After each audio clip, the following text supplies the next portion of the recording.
Hi y'all, welcome to the snake room. I don't have a cameraman, so you'll have to bear with me on my camera skills. It has been asked if I can do a video on G-stripe and what I have. I don't have much of it, but I do have an interesting story about Hydra. So she came from David Davis and she's an aberrant genetic stripe. Here she is. She's a big girl now. Some of you might remember last season, nearly a year ago now, it was in May, I paired her and she'd started laying her eggs for me, and she still had some left inside her and she became egg bound. We took her to the vets and he managed to manipulate the eggs down a little bit. He sucked the eggs so that they were smaller, and he also gave her some x-rays to find out where the eggs were. He also gave her some calcium and some oxytocin to try to get her to naturally lay the eggs. Unfortunately, through that day she didn't lay any of the eggs, and then she came home and thankfully she did lay one of the eggs that night. I was very, very pleased. The treatment at the vets cost me about £265. Whereas the operation to open her up to take out the eggs if it didn't work was over £1,000 they were quoting me, which I think for a lot of us that's a lot of money. The only problem was we still had one egg left in her, so I gave her the weekend. I thought I'd try her on some food. She ate, which the vet said was miraculous. I don't know if that is the case usually with girls when they still have eggs stuck in them. But it gave me the hope that maybe she would be able to pass it, so I went back to the vets on the Monday and they agreed to give me another round of calcium and oxytocin for me to try myself at home.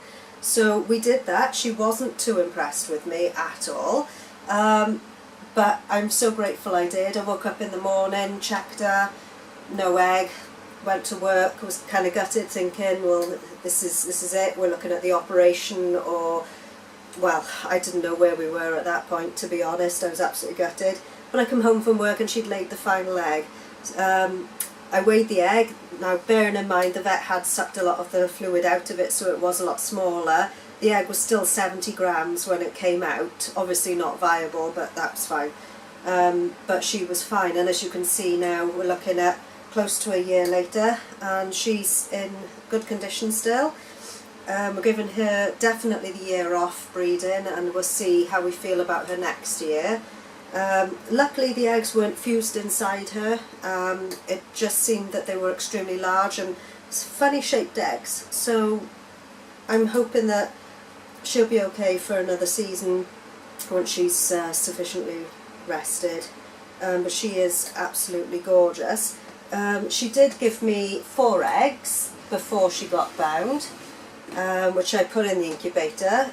One of those was infertile, so in the end I had 3 viable eggs from her. I managed to hatch out 2 female 100% het genetic stripes and the boy who I kept. The boy who I kept was who I wanted from the pairing, which was the banana genetic stripe. He is absolutely gorgeous. I love him to bits.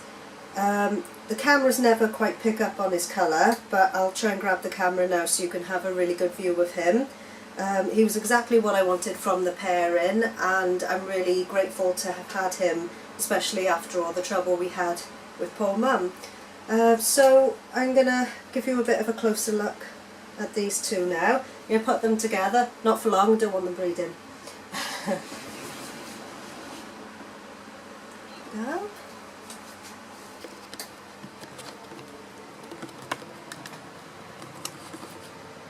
But there's Mum. She is absolutely beautiful. I love her to bits. Amazing feeder. Put on a lot of weight really quickly. Dave Davis says she would, and he was right. And then this is her son. Love the whites he's got just around here. Where's your head, Bibs?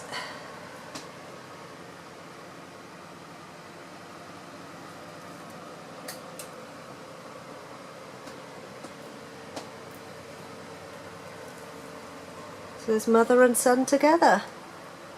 Thank you for watching, guys. If you've got any G-stripes or any comments to make, please make them. We've got big plans for this girl, which I'll cover in another video.